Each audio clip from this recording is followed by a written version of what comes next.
About halfway through the 20th century, World War II cemented the United States' position as a world superpower. Less than 20 years later, the war in Vietnam redefined the U.S.'s global role. Even today, these two conflicts are discussed and debated, yet the one war connecting them continues to be largely ignored. Fought between 1950 and 1953, the Korean War had far-reaching consequences, not only for American foreign policy, but also for the fate of Korea. Out of civil conflict came compromise, but compromise at a cost.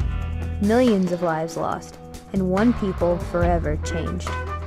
Forgotten war, unforgettable aftermath. The legacy of conflict and compromise in the Korean War. After winning World War II and ending the Japanese occupation of Korea in 1945, the U.S. and Soviet Union effectively created two separate states in the Korean Peninsula. Above the 38th parallel, the North was under Soviet occupation with anti-Japanese guerrilla Kim Il-sung installed as president. The anti-communist Syngman Rhee was made president in the U.S.-controlled South. Both states claimed control over the entire nation and, on June 25, 1950, shortly after the Soviet Union had removed its forces from the North, Kim Il-sung sent the North Korean army into the South to unify the country. Fearing the spread of communism, the U.S. sent troops to defend South Korea.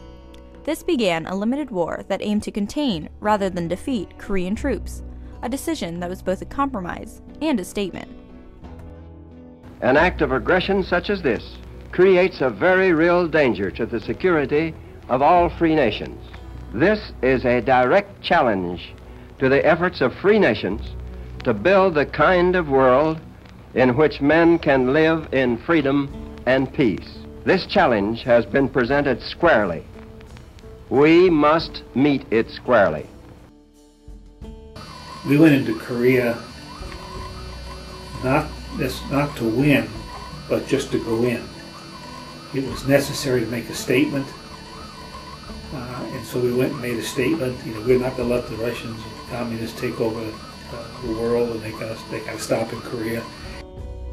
Once soldiers from Communist China joined with the North Korean forces in October of 1950, the U.S. found itself in the middle of a conflict more drastic than it had anticipated.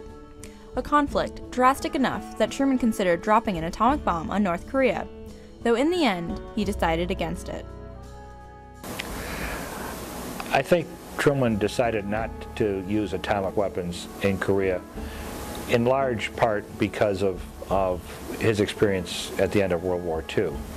I think when Truman received the information from the military about the devastation that the two bombs had caused in Hiroshima and Nagasaki, I think he was quite determined to avoid using atomic weapons ever again. The second reason is he simply didn't want the war in Korea to escalate into a third world war.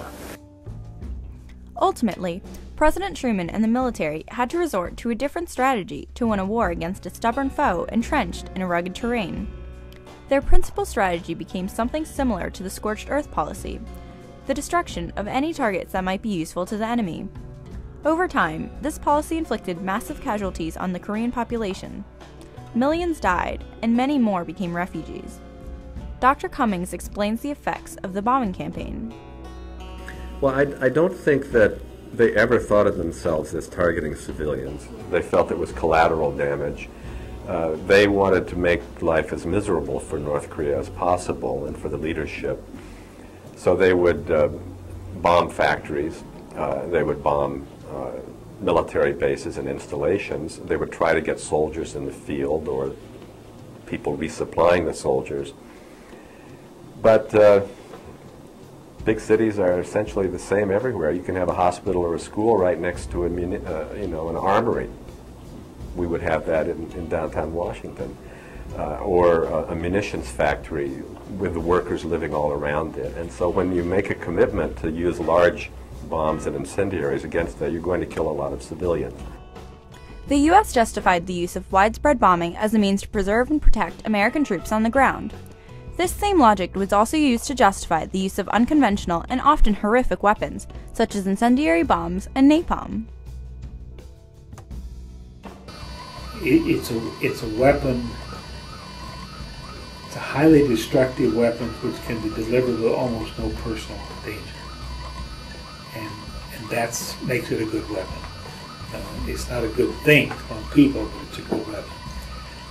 So my guess is that what we did in Korea initially was to perfect it so that it became a better weapon in Vietnam. Many North Korean cities were completely wiped off the map by incendiary bombing, fire bombs, napalm, large conventional bombs. Army General Dwight Eisenhower was elected president in 1952 to replace Truman, promising that he would go to Korea and implying that he would end the war on this trip. But it was more than a visit to the country that ended the war. Eisenhower threatened to use nuclear weapons against North Korea.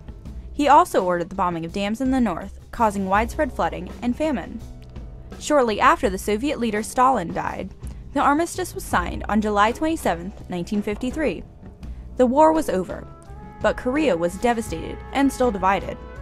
About 60,000 American soldiers were killed in the conflict, but over 3.5 million Koreans died in a war that many believed was unsuccessful. Somehow our strategy has failed in that we sent troops in there because we didn't like Kim Il-sung, who came to power essentially in 1945, and now his son is in power. Our troops are still there. We haven't made any progress, though, hardly any progress between us and the North Koreans.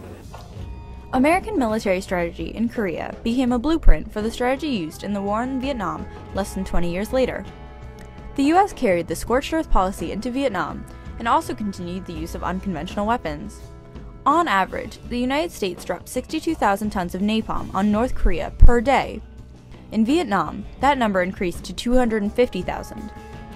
Both scorched earth bombing and napalm are more commonly associated with the Vietnam War, largely because that war received closer media scrutiny. I think what happened in Vietnam is the war and the bombing got on TV. The Korean War was not seen except in occasional newsreel footage, maybe a Saturday afternoon matinee. They have these Fox movie tone newsreels from Korea, but the Vietnam War came into everybody's living room every night, and they showed the bombing, and that's what led to a lot of the protests. Many historians refer to the Korean War as the Forgotten War because of the lack of media coverage. For the Korean people, however, the conflict they endured is not so easily forgotten. Well, I think the title "Forgotten War" is a bit of a misnomer. Forgotten by whom? Certainly the Koreans remember the war.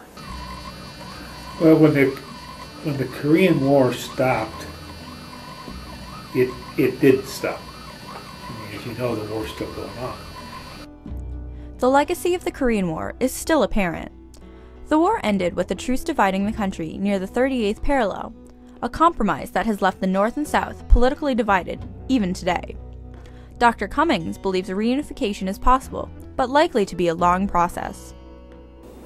The process of reconciliation has gone too far. They've gotten to know each other too well. I always worry it would happen violently, with a lot of people getting killed.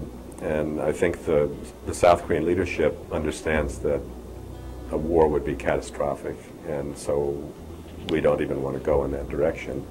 We will instead, work on a peaceful reconciliation. But that's the primary reason why it's likely to be a prolonged period of the North Koreans still being in power in Pyongyang. Korean memories of the war have affected the problem of North Korean nuclear development.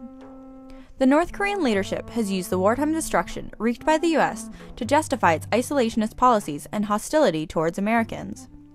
This separation from the rest of the world may explain why North Korea has been slow to follow international standards for nuclear technology and weapons.